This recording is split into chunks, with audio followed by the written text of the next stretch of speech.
1971 का युद्ध। जब भी हम इसके बारे में सोचते हैं, मन में जीत और हार की तस्वीरें दिखाई देती हैं। लेकिन ये सिर्फ उतना ही नहीं है। ये कहानी है हिम्मत की, कभी हार न मानने वाले जज्बे की।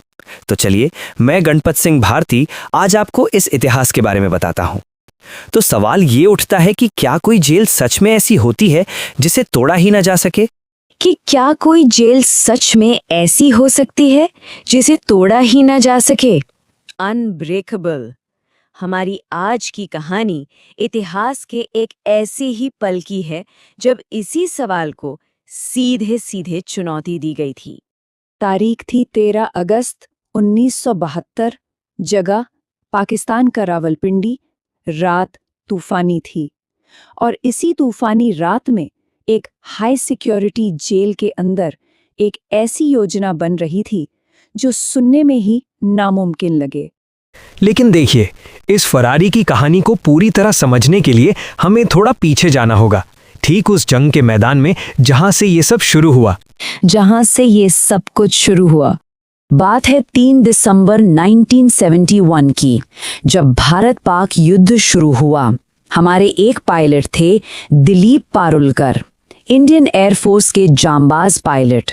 वो उड़ा रहे थे सुखोई 7 फाइटर जेट और मिशन था जफरवाल के एक वॉच टावर को तबाह करना। ये कोई मामूली वॉच टावर नहीं था, ये हमारे सेना की हर एक हरकत पर नजर रखे हुए था।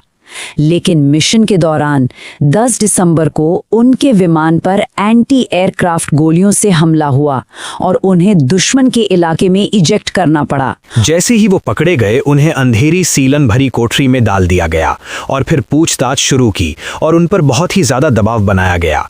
लेकिन इतने दबाव में भी पारुलकर साहब ने अपनी जबान नहीं खोली। उनसे मांग कर रहे थे कि आप भारत के आदमपुर एयरबेस का नक्शा हमें दो, लेकिन सर ने मुंबई एयरबेस का नक्शा बना दिया, उनको गुमराह किया। तो पारुलकर उस जेल में अकेले भारतीय कैदी नहीं थे। जल्द ही उन्हें रावलपिंडी के प्रिजनर ऑफ वॉर कैंप में भेज दिया गया और वहां इंडियन एयरफोर्स के कुल 12 पायलट कैद थे। अब जरा सोचिए, चारों तरफ निराशा का माहौल था, लेकिन उसी अंधेरे में आजादी की एक छोटी सी चिंगारी सुलग रही थी। और ये चिंगारी बहुत जल्द एक बड़ी योजना की आग बनने वाली थी। देखिए, 25 दिसंबर 1971 को खबर आई कि पाकिस्तान ने सरेंडर कर दिया है। युद्ध समाप्त हुआ, लेकिन पालकर, MS ग्रेवाल और हरी सिंह जी वे जानते थे कि कैदियों की अदला बदली में सालों लग सकते हैं। तो उन्होंने इंतजार करने की बजाय खुद बाहर निकलने की योजना बनाने लगे।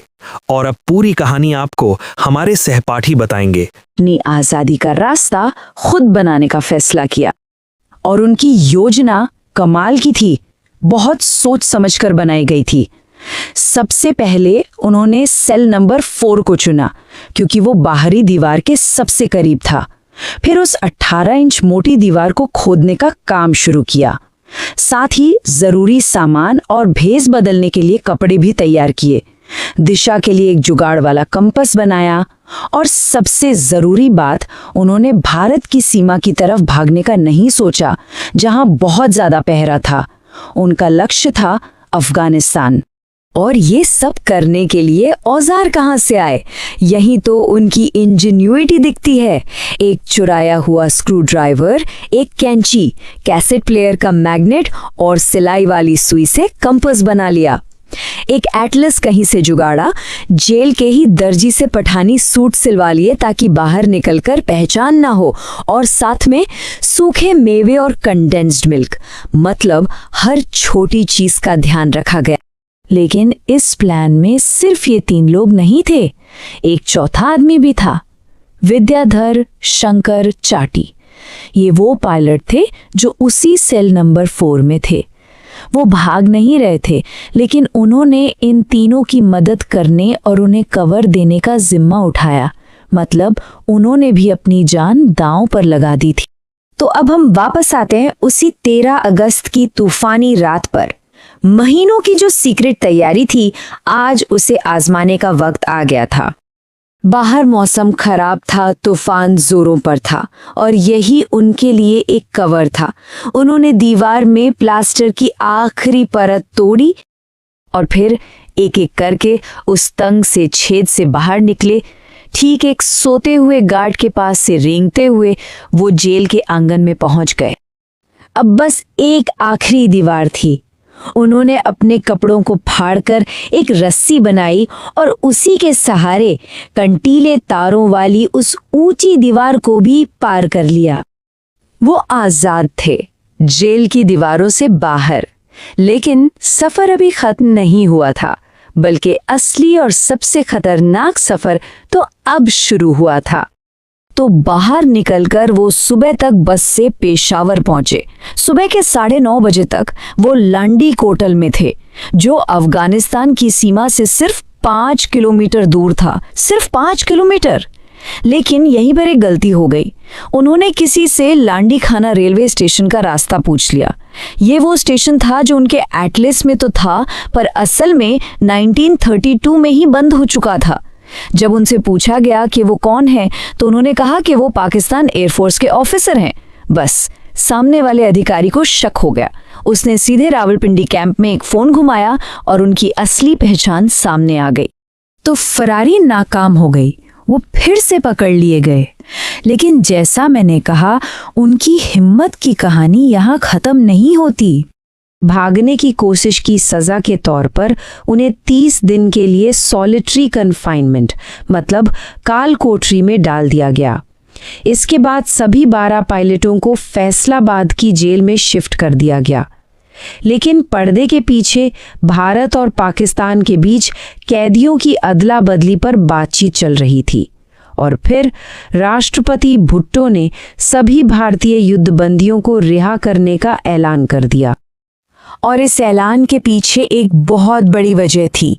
वो थी ये संख्या 93,000। भारत ने पाकिस्तान के 93,000 सैनिकों को युद्धबंदी बनाया हुआ था। ये इतना बड़ा दबाव था कि पाकिस्तान को कैदियों की अदला बदली के समझौते के लिए आगे आना ही पड़ा।